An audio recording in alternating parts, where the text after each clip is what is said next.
안녕하세요. 저희는 기독교 세계관 5장에서 8장에 대해 발표하게 된 조현우, 고예승입니다.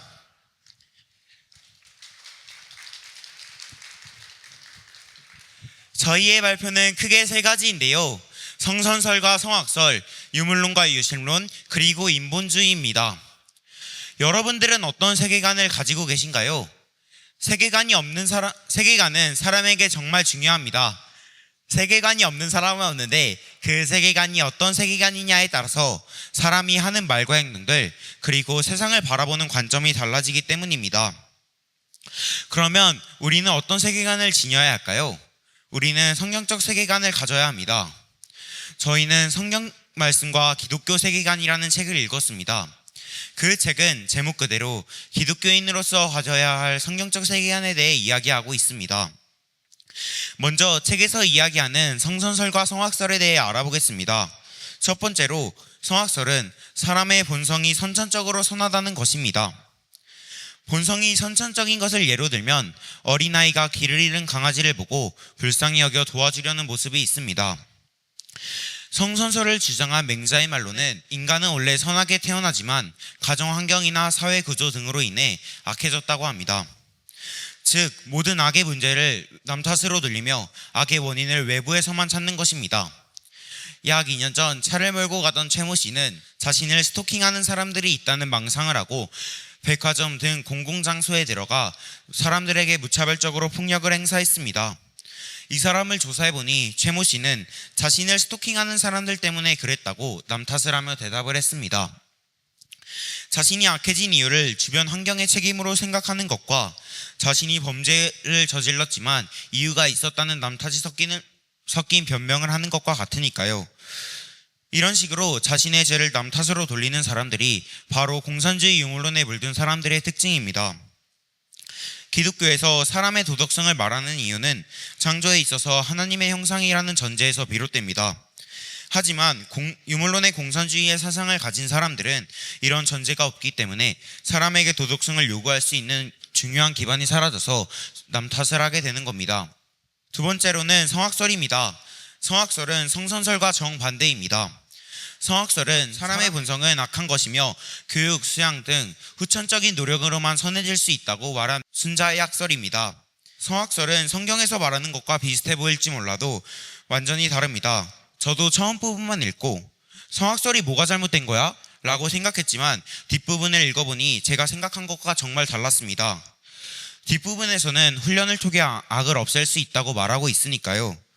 내 안의 악의 본질은 하나님의 은혜로만 없어집니다. 모든 죄는 하나님의 사랑과 질서에서 벗어날 때 죄가 됩니다. 선의 참된 기준은 언제 어디서나 하나님의 말씀이어야 하지만 지금 이 세상은 선의 기준이 하나님이 아닌 권력 있는 자들이 내세우는 선이 기준이 되어가고 있습니다. 지금 중국인들이 우리나라의 땅을 너무나도 쉽게 사고 있습니다. 만약 중국이 계속해서 우리나라의 땅을 산다면 우리나라의 땅은 계속 없어지고 빼앗길 것입니다. 이런 문제에 대해 잘못되었다고 목소리를 낸 사람이 있습니다. 바로 청년 사업가인 정광수 씨입니다. 이분의 글은 한 신문에 첨부되었는데 알리익스프레스, 테무 등 중국의 온라인 쇼핑몰이 한국 진출이 심각할 수준에 이르렀다는 글입니다. 이것의 문제점은 무엇일까요? 우리나라는 최근 중국의 간섭이 잦아졌습니다. 우리나라의 중국인 비율, 우리나라가 중국을 대상으로 소비하고 있는 것들 등 우리나라에 들어오고 있는 중국의 문화와 사람들 등으로 인해 우리나라가 대한민국이 아닌 다른 나라로 변화하고 있다는 것입니다. 이렇게 되면 우리나라는 중국에게 빼앗길 수밖에 없습니다. 우리는 이런 잘못된 일들이 이 나라 속에서 일어나고 있다는 사실을 이 나라뿐만 아니라 전 세계에 알리고 그것을 바로잡는 일에 동참하는 자가 되어야 합니다. 여러분 모두 영향력이 크고 낮음에 매이지 않고 담대히 성경적 세계관을 가지고 목소리를 내는 자들이 되길 바랍니다. 다음으로 유물론과 유심론에 대해 알아보고자 합니다. 현재 많은 교회에서 유물론은 무조건 악이고 유심론은 무조건 선이라고 말합니다. 또한 유물론과 유심론은 현대 사회에 덮여 있어서 성경적 세계관을 흐리게 만들 뿐 아니라 성경적으로 완전히 대립되고 있습니다. 성경적 세계관으로 무엇이 어떻게 왜 잘못되었는지 알아보겠습니다.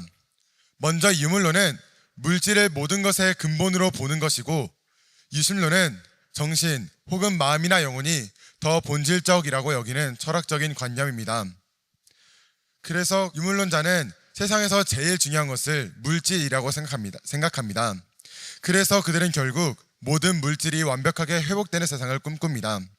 예를 들어 공산주의나 사회주의와 같은 사상은 사회를 정비해서 모두가 잘 먹고 잘 사는 유토피아를 만들고자 하는 것입니다. 유물론을 기반한 공산주의는 이런 사상을 기초하여 모두가 평등하며 정의롭고 계급이 없는 유토피아를 구현하려 한 것이라고 볼 수 있습니다. 인간의 행복을 환경과 사회의 변화로 만족시킬 수 있다고 여긴 것입니다. 하지만 이러한 사상은 실제 공산주의 국가들에서 개인의 자유를 억압하고 경제적 몰락과 정치적 독재 등의 결과를 일으켰습니다. 그들이 말하는 유토피아, 즉 공산주의 유물론은 실패했고 망해가고 있는 것입니다. 우리는 성경적 세계관에 반하는 유물론적 공산주의가 아니라 자유민주주의를 사랑으로 지키는 자들이 되어야 합니다. 현재 우리나라의 교육 현장은 유물론적인 사상이 뿌리 잡고 있습니다. 물질, 체계, 조직 등을 강조하여 이를 통해 모두가 행복해질 수 있다고 생각합니다. 그중 심각한 문제를 일으키는 학생 인권조례는 학생들이 차별받지 않고 자유롭게 의견을 표현할 수 있는 권리를 주는 것입니다. 이렇게 보면 학생을 위한 최고의 법 같지만 교사의 교권 추락과 공교육 붕괴, 성문란, 그리고 학교의 질서 혼란 등을 일으키고 있습니다. 이 조례로 인해 수업 중 잠자는 학생을 깨우는 것이 곤란해졌고 학생 간의 사소한 다툼 해결도 나서기 어려워지는 등 교사의 적극적인 생활 지도가 심각하게 위축되었습니다. 학생에게 권리만 주고 책임과 의무는 부여하지 않았기 때문이고 교사에게는 책임만 주고 권리를 부여하지 않았기 때문에 교권 침해의 결과를 일으켰습니다. 유물론적 사고가 담긴 학생 인권조례가 잘못됨을 깨달아 이를 성경적 세계관으로 바꾸기에 힘쓰는 자들이 되어야 합니다. 오늘날 많은 그리스도인은 죽으면 놀고 먹을 수 있는 천국에 간다고 이해하는 경우가 많습니다. 이것은 유물론적인 사고의 결과입니다. 이와 반대로 유심론적인 사고는 육체는 죽고 영혼만 구원받는 것으로 생각합니다. 유물론자들이 가지는 이데아와 성경이 말하는 새하늘과 새 땅은 큰 차이점이 있습니다.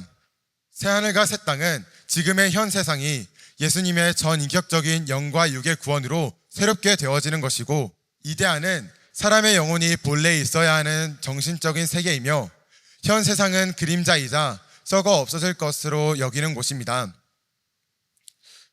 즉 성경은 이 땅을 회복의 대상으로 보고 유심론은 이 땅을 벗어나야 할 대상으로 본다는 점이 본질적인 차이입니다. 이러한 유물론과 유심론적 사고에 섞이지 않고 성경이 말하는 정확한 메시지와 진리가 무엇인지 구별하고 분별해야 합니다. 그리스도인으로서 진리를 거짓으로 둔갑시킨 세상의 메시지를 성경적 세계관으로 회복해야 합니다. 진정한 진리인 토라 말씀을 선포하는 여러분 되시길 축복합니다. 마지막으로 인본주의에 대해 설명해 보도록 하겠습니다. 인본주의는 유물론과 이어질 수 있습니다. 인본주의와 유물론의 큰 공통점 중 하나는 하나님이 아니라 사람, 물질 등 다른 것이 중심이 된다는 것입니다. 그러면 그런 사상을 가진 사람들은 어떤 행동을 할까요? 자기가 하고 싶은 대로 살기에 자신만이 제일 중요한 사람이라고 여기게 됩니다. 이것은 옳은 사상과 행동일까요? 성경에서는 이렇게 하나님이 왕이 아니라 자기 자신이 왕이 된 것을 교만한 태도와 죄라고 말합니다. 그래서 인본주의는 잘못된 사상이라는 것입니다. 인본주의를 쉽게 말하면 사람을 중심으로 한 사상입니다. 인본주의자들의 중심에는 항상 자기 자신이 있습니다. 그래서 인본주의는 자기중심주의라고 볼 수 있습니다. 이 예로 저희는 우리나라의 이재명 대통령에 대해 생각해 보았습니다. 국민을 위한 공약과 연설을 내세우고 있지만 실제로는 자기중심적인 성향이 드러나는 부분이 많이 있습니다. 예를 들어 아들 험담 금지법이나 이재명 재판 중지법과 같은 법안들이 발의된 사실이 있습니다. 물론 이 법안들은 아직 국회를 통과하지 않았고 현재 심사와 논의 단계에 머물러 있습니다. 하지만 최근 논란이 된 카카오톡 검열과 같은 정책들을 보면 법이 공식적으로 시행되지 않았더라도 대통령을 보호하는 방향의 조치들이 이미 현실에서 이루어지고 있는 듯합니다. 이처럼 특정 정치인을 보호하거나 비판을 제한하는 법안이 발의되고 실제 정책으로 이어지는 것은 자기 중심적인 정치 운영의 한 모습으로 볼 수 있습니다. 나아가 대통령이나 야당 인사들에 대한 비판조차 제약받는 분위기가 조성된다면 이는 표현의 자유가 위축되고 더 나아가 자유민주주의의 근간이 흔들릴 수도 있다는 우려도 생깁니다. 만약 이러한 흐름이 계속되어 특정 이념이나 집단을 중심으로 한 법안들이 다수 통과된다면 종교의 자유 또한 위협받을 수 있습니다. 우리 헌법 제20조 제1항은 모든 국민은 종교의 자유를 가진다고 명시하고 있습니다. 그러나 예를 들어 차별금지법과 같은 법안이 제정될 경우 성경의 가르침에 따라 동성애나 성전환에 대해 반대하는 종교적 입장이 법적으로 제약받을 수 있다는 우려도 있습니다. 이는 종교의 자유와 차별금지라는 두 가치가 충돌할 수 있는 지점이며 사회적으로도 매우 신중한 논의가 필요한 부분입니다. 결국 법은 한 나라의 방향을 결정짓는 중요한 기준입니다. 이 법이 특정 집단이나 이념에 치우치게 되면 우리의 자유와 권리가 침해될 수 있습니다. 따라서 우리는 어떤 법이 제정되고 시행되는지를 주의 깊게 살펴보고 모든 국민의 자유와 권리를 균형 있게 보장할 수 있도록 지속적인 관심과 참여가 필요합니다. 인본주의는 과정이 무엇이든 결국 끝에는 자신의 행복과 유익만을 추구합니다.